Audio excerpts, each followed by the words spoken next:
முல்லைக்கு தேர் வளம் செறிந்த பரம்பு நாட்டில் அடர்ந்த காடுகளும் இருந்தன. காடும் காடு சார்ந்த நிலமும் முல்லை திணை என்று பெயர் பெறும். மலையும் மலை சார்ந்த இடமும் குறிஞ்சி திணையாகும்.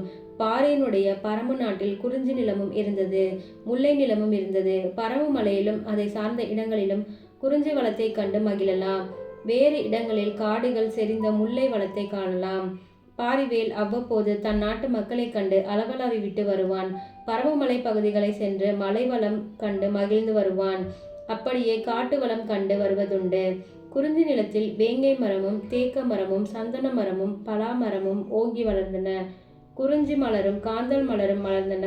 மானும் மறையும் கரடியும் சிறுத்தையும் பாய்ந்து ஓடின. அருவியும் சுனையும் நீரை உதவின. அவற்றையெல்லாம் கண்டு மகிழ்ந்தான் பாரி. திணை கொல்லையிலும் வரகு தோட்டத்திலும் குறிஞ்சி நில மக்கள் உணவு விளைவித்தனர். அங்கே சென்று அவர்களுடைய முயற்சியை பாராட்டினான். குறவரும் குறத்தியரும் தொண்டகப்பறையை முழக்கி முருகனை வழிபட்டு குறிஞ்சி பண்ணை பாடி கூத்தாடினார்கள். அவர்களுடைய பக்தியை கண்டு வியந்தான். இப்படியே முல்லை நிலத்துக்கு சென்று அங்குள்ள காட்சிகளையும் கண்டான். அங்கே கொன்றை மரமும் குருந்த மரமும் வளர்ந்திருந்தன. முல்லை மலரும் தவளமும் மலர்ந்து மணந்தன. காணாறு ஓடியது. பசுமாடுகள் நிறையாக மேய்ந்தன. அவற்றை கண்டு கழித்தான். ஆயரும் ஆய்ச்சியரும் முல்லை பண்ணை பாடி கண்ணனை வழிபட்டு ஆடினார்கள். அவர்களுடைய ஆட்டத்தை கண்டு உவந்தான். தம்முடைய மன்னன் வரும்போதெல்லாம் அந்நாட்டு மக்கள் அவனை கண்டு அளவற்ற மகிழ்ச்சியை அடைந்தனர். தங்கள் நிலத்தில் விளைத்த பொருட்களை கையுறையாக கொணர்ந்து அளித்தனர். பாரி குடிமக்களுடைய நன்மை தீமைகளை அவ்வப்போது அறிந்து செய்ய வேண்டியவற்றை செய்தான். காட்சிக்கு எளியனாக பழகினான். தாயை குழந்தைகள் அணுகுவது போல குடிமக்கள் பாரிவேலை அணுகி தம் குறைகளை தெரிவித்தார்கள். ஒரு நாள் காடு அடர்ந்த ஓரிடத்திற்கு சென்றான் பாரி. யாரையும் அழைத்து செல்லாமல் தான் மட்டும் தனியே சென்றான். தேரை ஓட்டும் பலவன் மாத்திரம் உடன் இருந்தான். காட்டு நிலத்திலும் வழிகள் இருந்தன. ஆதலின் அவ்வழியே தேரை செலுத்த செய்தான். அவ்வாறு போய்விட்டு மேல்கையில் ஓர் அரிய நிகழ்ச்சி நடந்தது. அந்நிகழ்ச்சி மக்கள் உள்ளத்தில் பதிந்து புலவர்கள் பாடலில் புகுந்து பாரியை மற்ற வள்ளல்களில் நின்றும் வேறு பிரித்து காட்டும் அடையாள செயலாக்கிவிட்டது. தேர் திரும்பும் போது பிற்பகல் நேரம். கதிரவன் மேல் திசையில் இறங்கிக் கொண்டிருந்தான். பரம்பு மலையின் அடிவாரத்தை நோக்கி தேர் போய்க் கொண்டிருந்தது. முல்லை நிலத்தின் வழியே போகும்போது பாரி தேரை நிறுத்து என்று கூவினான். இருமருங்கும் உள்ள காட்சிகளை மெல்ல பார்த்து கொண்டு சென்றமையால் தேர் மெல்லத்தான் சென்றது. இப்போது திடீரென்று தேரை நிறுத்தும்படி பாரி சொல்லவே வளவன் நிறுத்தினான். பாரிவேல் தேரில் இருந்து இறங்கினான். அருகில் ஒரு முல்லை கொடி வளர்ந்திருந்தது. இளங்கொடி நிறைய அரும்பு கட்டியிருந்தது. மாலை நேரம் வந்தால் குப்பென்று மலர்ந்துவிடும். பருமம் வந்த மடமங்கை போல அது தளதளவென்று வளர்ந்திருந்தது. ஆனால் அருகில் பற்றுக்கோடு ஒன்றும் இல்லாமல் அது காற்றில் அசைந்து கொண்டிருந்தது. தளநடை பழகும் குழந்தை தட்டு தடுமாறி வந்து கீழே விழும் நிலையில் இருப்பது போல அந்த கொடி தளர்ந்து நின்றது. குருடன் ஒருவன் கால் தளர்ந்து எதையேனும் பற்றி கொள்வதற்காக நாற்புறமும் கையால் வெறும் வெளியை துளாவுவது போல அந்த கொடி அசைந்தது. நடுவழியில் துணையின்றி நிற்கும் கன்னி பெண்ணை போல அது அலைப்புண்டு நின்றது. மெல்லிய காற்றில் அது திரும்பி திரும்பி அசைந்தது, வளைந்து நிமிர்ந்தது. அப்போது வழியில் போவோரை எனக்கு துணை புரிய வாருங்கள் என்று அழைப்பது போல இருந்தது. அது ஒசிந்து தளர்ந்து கொழுக்கொம்பின்றி அசைவதை பாரி கண்டான். மக்கள் வருந்துவதைக் கண்டு மனம் குலைந்து உடனே உதவி புரியும் இயல்புடையவன் அவன். அது பெரிதன்று. விலங்கினங்கள் துன்புற்றாலும் காண சகிக்காதவன். வீட்டில் உணவு சமைத்தவுடன் நம் நாட்டு மங்கையர் காக்கைக்கு சோறு போடுவார்கள். காகங்கள் கூட்டமாக வந்து காக்கா என்று கத்திக்கொண்டு அந்த சோற்றை உண்ணும். பாரியின் பரம்பு மலையில் வேறு ஒரு அரிய காட்சியை காணலாம். தினை அரிசியையும் வேறு தானியங்களையும் இறைவனுடைய திருக்கோயிலின் முன் ஒவ்வொரு நாளும் குறிப்பிட்ட நேரத்தில் வாரி இறைக்கச் செய்தான் பாரி. அவனும் இறைப்பான். அப்போது கிளிகளும் குருவிகளும் கூட்டம் கூட்டமாக வந்து அந்த தானியங்களை தின்னும். இது கண்கொள்ளா காட்சியாக இருக்கும். மனிதர்களை கண்டு அஞ்சாமல் அங்கே கிளிகள் கூட்டமாக வந்து பழகும். குருவிகள் கொத்தி திரியும். இவ்வாறு எல்லா உயிர்களிடத்திலும் அருளோடு பழகும் இயல்புடையவன் பாரி. அவன் கண்ணில் பற்றுக்கோடின்றி பதைபதைத்து நிற்கும் முல்லை கொடி பட்டது.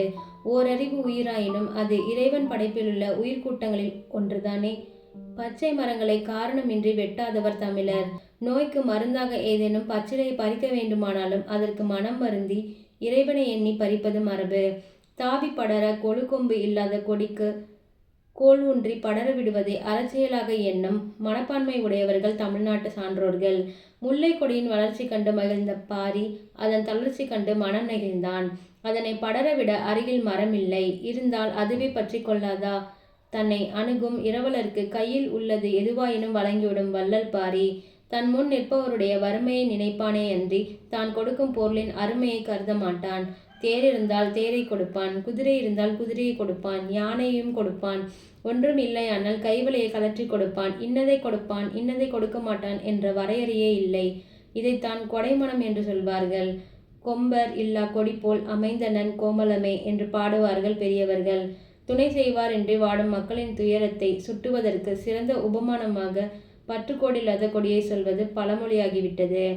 தமிழ்நாட்டில் பாதுகாப்பின்றி தவிப்பரை கண்டு நெகிழும் உள்ளத்திற்கு உண்மையில் கருணை இருந்தால் அப்படி தவிப்போருக்கெல்லாம் உவமையாக இருக்கும் கொம்பில்லா கொடியை கண்டு அவ்வுள்ளம் நெகிழாமல் இருக்குமா?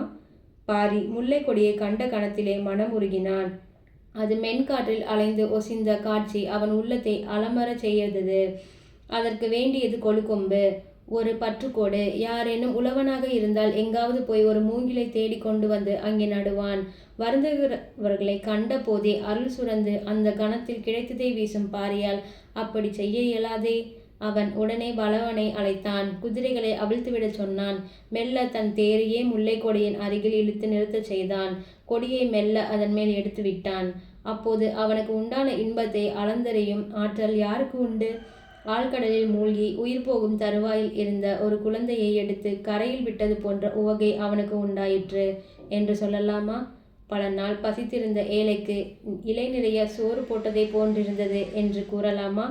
தனக்கு ஏற்ற மணாளன் கிடைக்காமல் நின்ற கன்னி ஒருத்திக்கு ஓர் ஆடவனை மனம் செய்வித்தது போன்றது என்று இயம்பலாகுமா?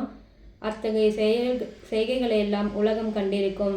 ஆனால் ஒரு கொடி தளர்வது கண்டு அதை தாங்க தன் தேரை நிறுத்திய பாரியின் செயலையும் அதற்கு காரணமாக இருந்த அவனது உயர்ந்த அருள் உள்ளத்தையும் உவமையை கூறி தெரிந்து கொள்ள முடியாது. அவற்றிற்கு அவைகளே ஒப்பு. நாம் செல்லும் தேராயிற்றே என்று பாரி நினைக்கவில்லை. அவன் நினைவு முழுவதும் அந்த கொடி நின்ற நிலையிலேயே அதன் தளர்ச்சியிலே ஒன்றி போய்விட்டது. அப்போது அவன் தேரில் வராமல் நடந்து வந்திருந்தால் தானே கொழுகொம்பாக நின்றிருப்பான். என்ன அருமையான பண்பு! சிறிது நேரம் பாரி முல்லை கொடியை பார்த்தான். அது தன் அரும்புகளை காட்டி புன்முறுவல் பூத்தது. உடன் நின்ற தேரோட்டி பாரியின் செயலை கண்டு விம்பிதம் அடைந்தான். அந்த வள்ளலுடைய அருட்செயல்கள் பலவற்றை கண்டவன் அவன். ஆயினும் அந்த அருள் இவ்வளவு உயர்ந்த நிலைக்கு மிக மிக நுட்பமாக நிலைக்கு செல்லும் என்பதை அவன் நினைத்தும் பார்க்கவில்லை.